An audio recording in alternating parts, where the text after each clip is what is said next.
আসসালামু আলাইকুম রহমতুল্লাহি ওবরকাতুহু। সম্মানিত দর্শক, সেনাপ্রধান জেনারেল ওয়াকারুজ্জামানকে নিয়ে নজিরবিহীন অ্যালার্জি তৈরি হয়েছে সরকারের ভিতরে বাইরে, দেশের ভিতরে এবং দেশের বাইরে। এবং একজন মানুষ যে কিনা এই কয়দিন আগেও সকলের নিকট কাঙ্ক্ষিত ব্যক্তি ছিলেন এবং যাকে মনে করা হতো আল্লাহর পক্ষ থেকে একটি নিয়ামত, যিনি তার জীবনের ঝুঁকি নিয়ে একটি রেজিমের বিরুদ্ধে রুখে দাঁড়িয়েছিলেন এবং তার সেদিনে সেই রুখে দাঁড়ানোর মধ্যে যে আন্তরিকতা ছিল, যে প্রেম ছিল, যে নিষ্ঠা ছিল, যে সততা ছিল, যে দৃঢ়তা ছিল, এটি এই বাংলাদেশে দ্বিতীয় কোনো ঘটনা ঘটেনি। বাংলাদেশে বিভিন্ন সময় এটাতে অনেকগুলো সেনা বিপ্লব হয়েছে, অনেকে নেতৃত্ব দিয়েছেন, অনেক মেধাবী জেনারেল এখানে সফল হয়েছেন, অনেকে ফাঁসিতে ঝুলেছেন। প্রেসিডেন্ট এরশাদ এবং প্রেসিডেন্ট জিয়াউর রহমান দুজন রাষ্ট্র ক্ষমতা লাভ করেছেন। মঈনুদ্দিন এবং ফখরুদ্দিন সরকারের সময়টাতে জেনারেল মঈনু আহমেদ রাষ্ট্র ক্ষমতার নিয়ন্ত্রক ছিলেন, কিন্তু তাদের সেই যে প্রেক্ষাপট, পরিবেশ এবং পরিস্থিতি, সেগুলোর থেকে জনাব ওয়াকারুজ্জামানের যে পরিবেশ এবং পরিস্থিতি সম্পূর্ণ একটি আলাদা। জুলাই আগস্ট বিপ্লব আমাদের শত বছরের ইতিহাসের এক অনন্য ঘটনা এবং এই সময়টিতে সিভিল অ্যাডমিনিস্ট্রেশন, মিলিটারি অ্যাডমিনিস্ট্রেশন, অন্যান্য জুডিশিয়ারি থেকে শুরু করে সকল বিধি ব্যবস্থাতে আওয়ামী লীগ যে একছত্র আধিপত্য বিস্তার করেছিল, সেক্ষেত্রে শেখ হাসিনার সামনে গিয়ে কেউ কথা বলবেন, আওয়ামী লীগের বিরুদ্ধে কেউ কথা বলবেন, এই ধরনের চিন্তা চেতনা রাষ্ট্রীয় আমলা তো দূরের কথা, মানুষ তো দূরের কথা, শয়তানেরও এই সাহস হতো না। ইবলিস গণভবনের সামনে, আওয়ামী লীগ অফিসের সামনে ভুলেও যেত কিনা আমার যথেষ্ট সন্দেহ রয়েছে। তো মানুষ যখন তার ক্ষমতা, দাপট, দম্ভের সর্বোচ্চ পর্যায়ে পৌঁছে যায়, তখন তার সামনে কোনো মানুষ কথা বলতে পারে না। বাস্তব ইতিহাস থেকে দুটো ঘটনা বলি। গিয়াসউদ্দিন বলবল নামক একজন দিল্লির বাদশাহ ছিলেন। তিনি দিল্লির প্রধানমন্ত্রী ছিলেন সম্রাট নাসিরউদ্দিন এর আমলে। তার পরবর্তীতে তিনি আরো প্রায় ২০ বছর নিজে সুলতান ছিলেন।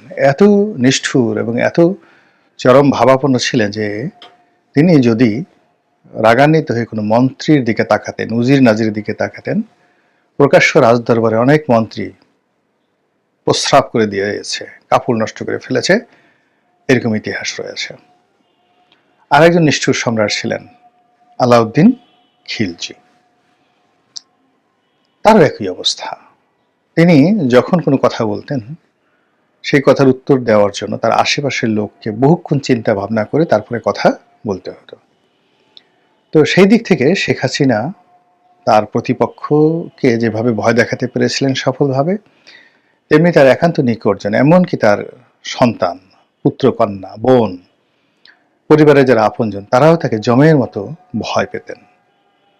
এবং সেই ভয়টা কতটা ভয় প্রবল হতে পারে, ছোট্ট একটা উদাহরণ দিই। যেমন ধরুন, আপনি একটা গোখরা সাপ, আপনি যদি জানেন যে গোখরা সাপটা মরে গেছে, কিন্তু আপনাকে যদি বলা হয় ধরুন, আপনি সেটা কিন্তু ধরতে পারবেন না। কিংবা একটা মৃত সাপের যে খোলস, সেটি যদি আপনার বিছানার পাশে রাখা হয়, বলা হয় আপনি ঘুমান, আপনি ঘুমাতে পারবেন না। একটা মানুষ যখন একটা সাপকে ভয় পায়, তার চেয়ে কোটি কোটি গুণ ভয় পায় অন্য একটি মানুষকে। শেখ হাসিনা সেই ভয়টা তৈরি করে ফেলেছিলেন। তো সেই ভয়কে জয় করে তার সামনে গিয়ে তাকে পদত্যাগের কথা বলা, তাকে ৩০ মিনিট সময় বেঁধে দেওয়া এবং তাকে দেশ থেকে বাধ্য করা, এটা হাজার বছর এই ঘটনা সহজে ঘটে না, যেটা জেনারেল ওয়াকারুজ্জামান ঘটিয়েছেন। দ্বিতীয়ত, তিনি শেখ হাসিনার মনোনীত ছিলেন, শেখ হাসিনার আত্মীয় ছিলেন, ফলে তার জন্য এটা ছিল ডবল বার্ডেন এবং সেই কাজটি তিনি করেছেন। এখন মঈনুদ্দিন এবং ফখরুদ্দিন বঙ্গভবনে গিয়ে ইয়াজউদ্দিনকে যে কথা বলেছেন, সেই কথা মিস্টার মঈনুদ্দিন কিংবা মিস্টার ফখরুদ্দিন মরে গেল বেগম জিয়াকে বলতে পারতেন না। বেগম জিয়া তার ক্ষমতা হস্তান্তর করে যখন তিনি প্রেসিডেন্ট ইয়াজউদ্দিনের হাতে সেই ক্ষমতাটা দিয়ে দিয়েছেন, তখন সেখানে গিয়ে খুব সহজে একজন সেনাপ্রধান দাপট দেখাতে পারে। এখন ধরেন চুপ্পু সাহেবের সাথে কথা বলা, বেগম জিয়ার সাথে কথা বলা আর হাসিনার সঙ্গে, শেখ হাসিনার সঙ্গে কথা বলা এক জিনিস নয়। তো সেই কাজটি জনাব ওয়াকারুজ্জামান করেছিলেন। আর আমরা সেই প্রায় ২ মাস ৩ মাস ধরে তার প্রশংসায় পঞ্চমুখ ছিলাম। এখন তাকে নিয়ে আমরা সমালোচনা করছি। তিনি ভারতের দালাল। কেন তিনি ভারতের সেনাপ্রধানের সঙ্গে কথা বলেন? তারপর তিনি এখনো শেখ হাসিনার সঙ্গে যোগাযোগ রক্ষা করছেন। তাকে আবার ক্ষমতায় বসানোর চেষ্টা করছেন। আওয়ামী লীগকে তিনি একটি স্পেস দেওয়ার চেষ্টা করছেন। তিনি ক্ষমতা দখলের চেষ্টা করছেন। তিনি জরুরি অবস্থা জারি করার চেষ্টা করছেন। তিনি লোক ভালো নন। তিনি আমেরিকার দালালি করার চেষ্টা করছেন। সরকারকে কাজ করতে দিচ্ছেন না এবং সেনাবাহিনীকে মাঠে রেখে তিনি ম্যাজিস্ট্রেসি ক্ষমতা নিয়ে নিয়েছেন, কিন্তু নিজের স্বার্থ চরিতার্থ করার জন্য একটা পুরো পরিস্থিতি ইউনূস সরকারের বিরুদ্ধে নিয়ে নেওয়ার জন্য এবং আওয়ামী লীগের জন্য একটি এবং ভারতের জন্য একটি সুবিধাজনক পরিবেশ পরিস্থিতি তৈরি করার জন্য তিনি চেষ্টা চালাচ্ছেন। এই ধরনের হাজারো অভিযোগ তুলে প্রতিদিন সামাজিক মাধ্যমগুলোতে ঝড় তোলা হচ্ছে এবং জেনারেল ওয়াকারুজ্জামানের ব্যক্তিগত চিন্তা চেতনা, ঘুম, খাওয়া দাওয়া হারাম করে দেওয়ার জন্য আমরা যে কাজগুলো করছি, এই কাজগুলোর ফলে আমাদের উপর আল্লাহর গজব বলতে গেলে অনিবার্য হয়ে পড়বে। এই কারণ হলো আল্লাহ রাব্বুল আলামিন বলেন, ওয়াম্মা বিনিয়ামতি রাব্বিকা ফাহাদ্দিস। আল্লাহ রাসূলকে উদ্দেশ্য করে তিনি বলেন, হে নবী, আলাম ইয়াজিদকা ইয়াতীমান ফাওয়া, আমি কি আপনাকে এতিম হিসেবে পাইনি? তো এই যে কথাটা বললেন যে হে নবী, আলাম ইয়াজিদকা ইয়াতীমান ফাওয়া, আমি কি আপনাকে এতিম হিসেবে পাইনি? এখন এটাকে আপনি বর্তমান জামানাতে নিয়ে আসেন যে শেখ হাসিনার জামানাতে আমরা এতিমের চাইতেও খারাপ অবস্থাতে ছিলাম। তা আল্লাহ যদি জিজ্ঞাসা করেন যে হে বাঙালি, তোমরা শেখ হাসিনার দ্বারা যখন নির্যাতিত ছিলে, নিষ্পেষিত ছিলে, নিপীড়িত ছিলে, তখন আমি তোমাদেরকে উদ্ধার করার জন্য আমি কি ওয়াকারকে পাঠাইনি? সুতরাং ওয়াম্মা বিনিয়ামতি রাব্বিকা ফাহাদ্দিস, তোমার প্রতি বা তোমাদের প্রতি যে নিয়ামত দেওয়া হয়েছে তার প্রতি শুকর গুজার করো। এখন সেই শুকর গুজার করতে গিয়ে আমরা তাকে না করে অন্য লোককে করেছি। আচ্ছা, বোঝার চেষ্টা করুন তো যে আগস্ট মাসের ৫ তারিখে, ৬ তারিখে, ৭ তারিখে ওয়াকারুজ্জামান যদি চাইতেন যে তিনি ক্ষমতা গ্রহণ করবেন, সেনাবাহিনীর প্রত্যেকটা সদস্যকে ফুলের মালা দিয়ে কে বরণ না করে নিতেন, এবং তিনি যদি চাইতেন যে ডক্টর মোহাম্মদ ইউনূস ক্ষমতায় বসবেন না, কারো সাধ্য ছিল না। তিনি যদি চাইতেন ডক্টর আসিফ নজরুল থেকে শুরু করে অর্থাৎ ক্যান্টনমেন্টে তিনি যাদেরকে ডেকেছেন সবাই তো গিয়েছে, কেউ তো তার ডাক অমান্য করেনি, অনেকে যাওয়ার চেষ্টা করে ঢুকতে পারেননি, এর মধ্যে কাজ হয়ে গেছে। তো ফলে যিনি একটি সরকার গঠন করে দিলেন, তারপরে পুরো পরিস্থিতি পিছন থেকে তিনি নড়াচড়া করলেন। এখন এই গত ৭ মাসে ডক্টর মোহাম্মদ ইউনূসের যে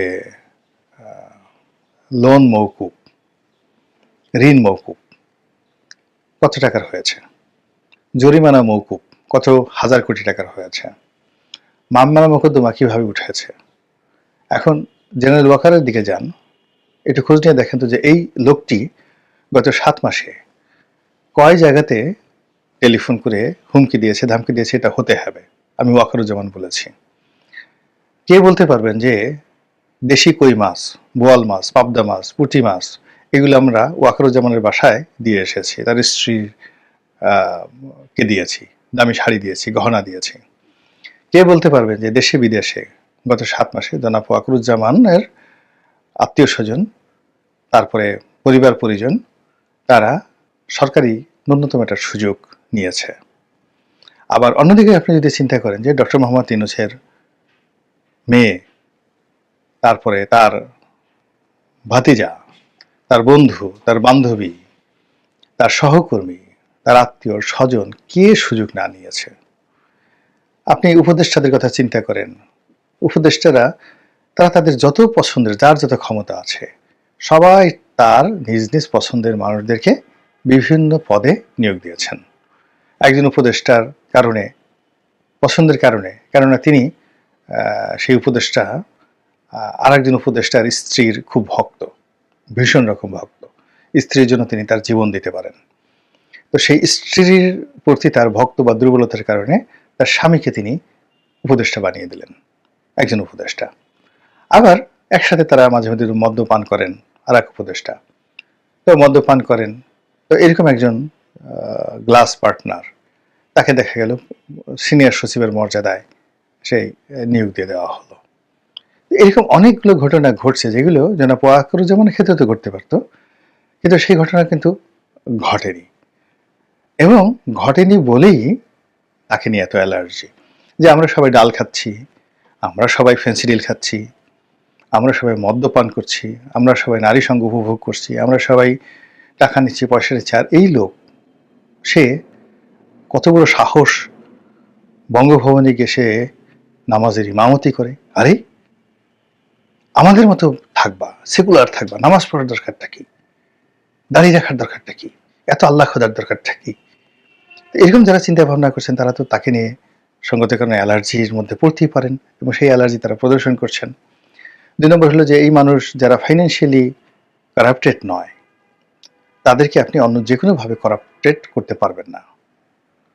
২ নম্বর হলো যে যারা ক্ষমতার লোভ নেই, কিছু হতে চায় না, আপনি তাদেরকে ভয় দেখাতে পারবেন না, তাদেরকে পিছু হটাতে পারবেন না। এখন এই ওয়াকারুজ্জামানের এই দুটো বিষয়, অর্থাৎ ক্ষমতার প্রতি তার যে লোভ বা লালসা, এটি গত ৭ মাসে আমরা দেখিনি। তিনি নিজেও বসেননি, তার আত্মীয় স্বজন কাউকে বসাননি, এমনকি তার বাসার পিয়ন, ড্রাইভার, দারওয়ান যদি শেখ হাসিনার একজন পিয়ন ৪০০ কোটি টাকার মালিক হতে পারে, ওয়াকারুজ্জামানেরও তো পিয়ন আছেন, ব্যাডম্যান আছেন, বাবুর্চি আছেন, বাড়ির দারোয়ান আছেন। তো কেউ এই গত ৭-৮ মাসে একটা পেঁয়াজ, একটা আলু, একটা কদমা কারো কাছে ঘুষ নিয়েছেন? আচ্ছা বলেন তো, এরকম একটা প্রমাণ লিখে দেন। যদি তাই না হয়, তাহলে যারা এই গত ৭ মাসে রাস্তার আগে ছিলেন ফকির, এখন আমির হয়ে গেছেন, আগে ছিলেন টোকাই, এখন রীতিমতো নবাব সিরাজউদ্দৌলার নাতি হয়ে গেছেন, তো সেই মানুষগুলো ওয়াকারুজ্জামানকে পছন্দ করবেন না। এখন তাকেও ওই যে শিয়ালের লেজ কাটার মতো তাকেও লেজ কেটে দিতে হবে। কিন্তু আমরা যত সহজে সবকিছু হিসাব করি, প্রকৃতি আসলে এভাবে হিসাব করে না। প্রকৃতির হিসাব বড় নিষ্ঠুর, বড় নির্মম। প্রকৃতি সবসময় ভালো মানুষের পক্ষে থাকে এবং মন্দ মানুষের জন্য একটা নির্দিষ্ট সময় দেয় বটে, কিন্তু শেষ বিজয়টা ভালো মানুষের হয়ে থাকে। যদি ওয়াকারুজ্জামানের ভিতরে সততা থাকে, ন্যায়পরায়ণতা থাকে, ন্যায়নীতি থাকে, তিনি না চাইলেও অনেক কিছু হবে, আর তিনি চাইলেও অনেক কিছু করতে পারবেন না। আবার তার প্রতিপক্ষ যারা আছে, তারা না চাইলেও অনেক কিছু হবে, আর তারা চাইলেও তারা অনেক কিছু করতে পারবেন না। এভাবেই এই মহাবিশ্ব নিয়ে মহান আল্লাহ রাব্বুল আলামিন খেলাধুলা করছেন, সেই যে বিখ্যাত গানের মতো, খেলিছ বিশ্ব নিয়ে বিরাট এ শিশু আনমনে, কবি নজরুলের সেই গান। অবস্থার দৃষ্টি মনে হচ্ছে বাংলাদেশে এখন অনেক খেলা বাকি আছে, অনেক কৌশল বাকি আছে, এবং অনেক ঘটনা ঘটার অপেক্ষায় আছে। আল্লাহ আমাদের সবাইকে হেদায়েত দান করুন এবং হেফাজত করুন। আসসালামু আলাইকুম ওয়া রাহমাতুল্লাহি ওয়া বারাকাতুহু।